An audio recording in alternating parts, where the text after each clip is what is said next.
Mitsubishi Adventure na gasoline guys. Ang problema dito is tambay na ng ilang buwan. So ayaw umandar dahil electrical issue. So pang-anim na yata tayong titira nito guys. So ito ngayon ang medyo problema. And then lumalabas yung check engine, minsan nawawala, nagloloko na rin yung ECM. So mantuan labanan kasi hindi makapasok yung ating engine scanner.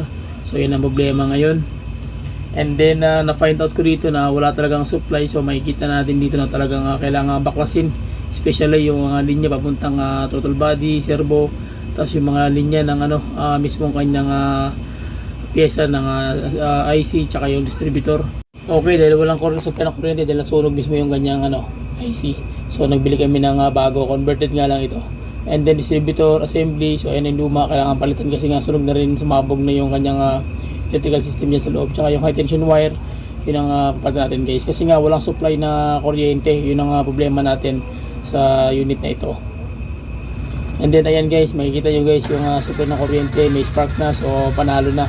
Ang problema, ayaw pa rin umandar, so check namin yung gasoline kung malakas pa yung supply ng fuel motor. So far meron mo ng supply, malakas din yung guys, supply. So ang problema naman dito sa titingnan natin dito yung kanyang compression. So check mo natin compression guys. As part na diagnose guys yung compression test. So makikita nyo nasa 50 lang yung palo, almost alanganin pa nga. So ibig sabihin halos compression yan, lahat na po yan check na namin, bali lahat standard yan ang niya, 50, may 80, so iba-iba. So ibig sabihin may leaking yung kanyang head gasket. So subject for overhaul na ito pag ganito ang sistema guys. So kailangan buksan na yung makina, ibig sabihin na gasusan na. Okay, so ang ginawa natin dito guys, nagpalit na kami ng rod bearing, conrod bearing, thrust washer. So lahat ng pwedeng palitan sa loob guys, ginawa na namin, pati yung piston ring.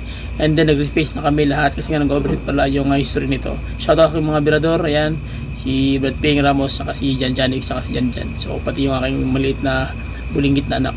So ayan guys, kinakabit na natin lahat ng sistema para makita nyo kung paano natin tinira yung buong unit nito. Pati timing guys, binago na rin natin yan para sureball talaga na hindi tayo babalik. Kasi nga hindi nasabi ng may-ari, nag-overheat pala. So ma-find out naman talaga na yan guys kung ano yung problema, kung bakit tayo umandar ng makina. So ibig sabihin na groggy talaga. So kabit na natin guys, after nyan check natin yung makina kung andar na ba o hindi. So tara.